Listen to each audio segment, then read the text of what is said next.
Docteur Jean-Bernard Azapmo, bonjour. Vous êtes le conseiller principal au sein du département développement économique, commerce, tourisme et industrie minérale de l'Union africaine.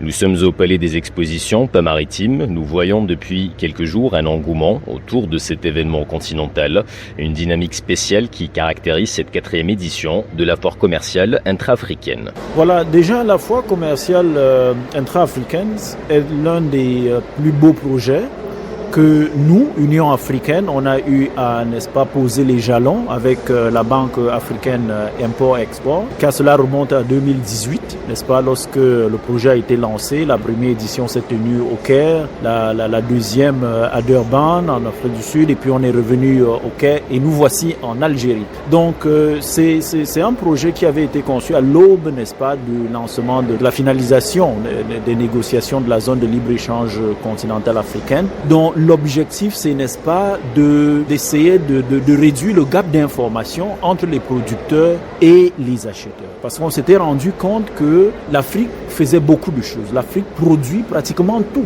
ce dont elle a besoin, tout ce dont elle importe. Mais il se passe simplement que parce que l'information n'est pas disponible, eh bien on continue à importer de l'extérieur.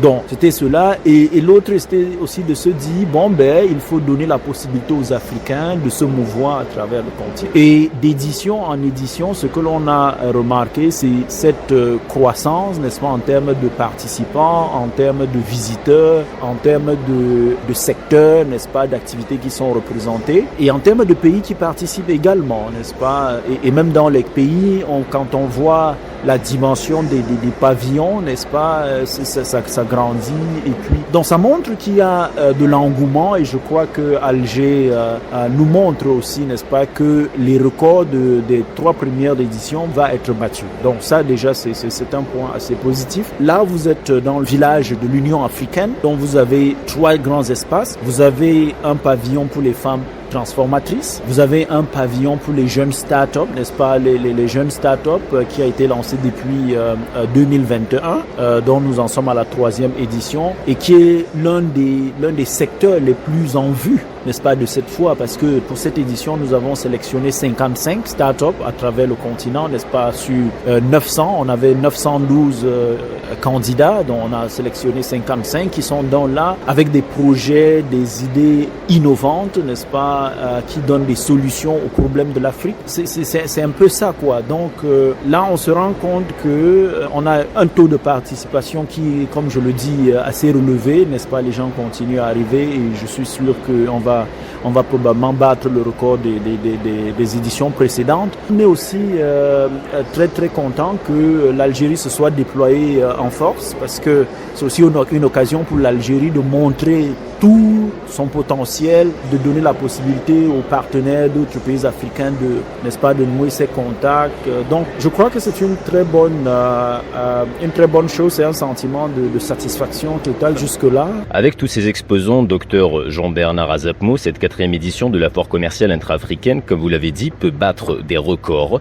Selon vous, où est-ce que nous en sommes par rapport à la réalisation des objectifs soulignés? Je pense qu'on est sur la bonne voie, d'autant plus que la zone de libre-échange continentale africaine, elle est dans ses premiers pas. Ces échanges, n'est-ce pas, vont permettre aux opérateurs économiques africains de découvrir tout le potentiel africain, de renforcer les échanges, et on va avoir certainement une envolée positive, n'est-ce pas, à mesure que le temps passe. Quand on regarde les données sur les échanges commerciaux intra-africains, on constate, n'est-ce pas, qu'il y a une tendance vers la hausse. Donc je crois qu'avec, n'est-ce pas, cette foire intra-africaine, ça va davantage accélérer ce processus. La jeunesse africaine, Monsieur Azapmo, est très attirée par l'écosystème entrepreneurial. Ces jeunes aspirent à lancer leurs propres concepts et à développer leurs propres idées.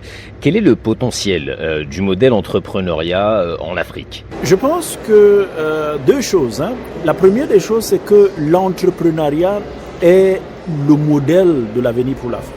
Pour 2 raisons. Et quand je dis l'entrepreneuriat, y compris les startups, pour 2 raisons. La première des raisons, c'est que la BAD, la Banque africaine de développement, estime que chaque année, environ 12 millions d'Africains, de jeunes Africains, rentrent dans le marché. Mais pour seulement 3 à 4 millions d'emplois disponibles. Vous faites le décompte. La deuxième des choses, c'est la deuxième raison, n'est-ce pas, c'est que quand vous voyez tous ces jeunes Africains, l'esprit d'innovation est époustouflant. L'Afrique est l'un des continents qui a encore le plus grand nombre de défis. Donc, si vous avez des défis et vous avez une jeunesse dont le talent, dont l'esprit d'innovation et d'entrepreneuriat est assez élevé, ça peut donc aider, n'est-ce pas, à apporter des solutions aux problèmes. Donc, pour ces deux raisons, ne serait-ce que ces deux raisons, je pense que l'entrepreneuriat, le start-up, c'est le modèle de l'avenir pour l'Afrique.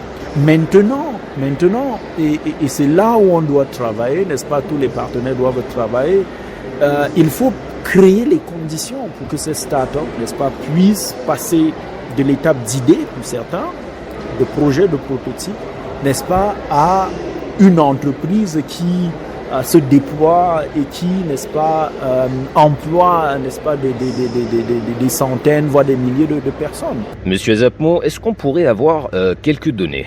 J'ai partagé un certain nombre de données avec les participants, à savoir, selon la BAD, les startups ont créé en 2024, sur le continent africain, 1,1 million d'emplois. Donc, imaginez-vous si on venait à créer les conditions pour que ces startups puissent exploser.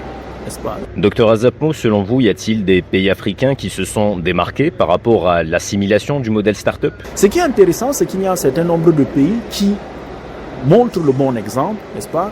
Vous avez la Tunisie, mais vous avez également l'Algérie, qui a un ministère en charge, n'est-ce pas, Knowledge, Economy, Startup and Micro-Enterprise. Donc, je pense que déjà, c'est quelque chose d'exceptionnel.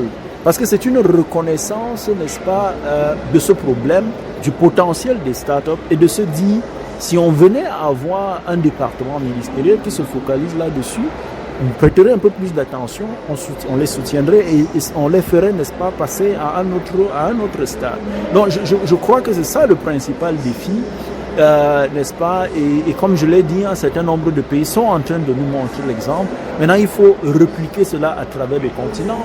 Il faut faire intervenir d'autres acteurs.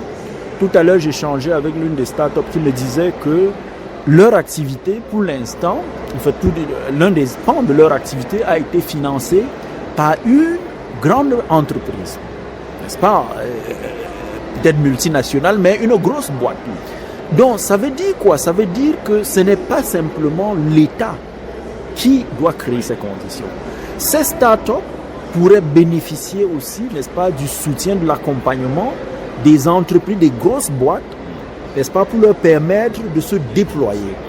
Alors, ça créerait donc un écosystème où les grandes compagnies n'ont pas nécessairement besoin d'employer tout le monde, mais elles ont simplement besoin de soutenir les entreprises naissantes, n'est-ce pas, pour permettre de résoudre un certain nombre de problèmes. Donc, et je pense que c'est un modèle qu'il va falloir explorer pour, n'est-ce pas, l'avenir.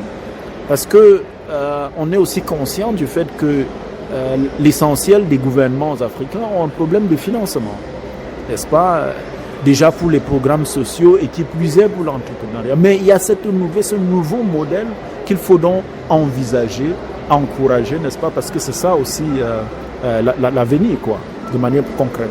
Docteur Jean-Bernard Azapmo, on le rappelle, vous êtes le conseiller principal au sein du département développement économique, commerce, tourisme et industrie minerais de l'Union africaine. Merci à vous d'avoir répondu à nos questions.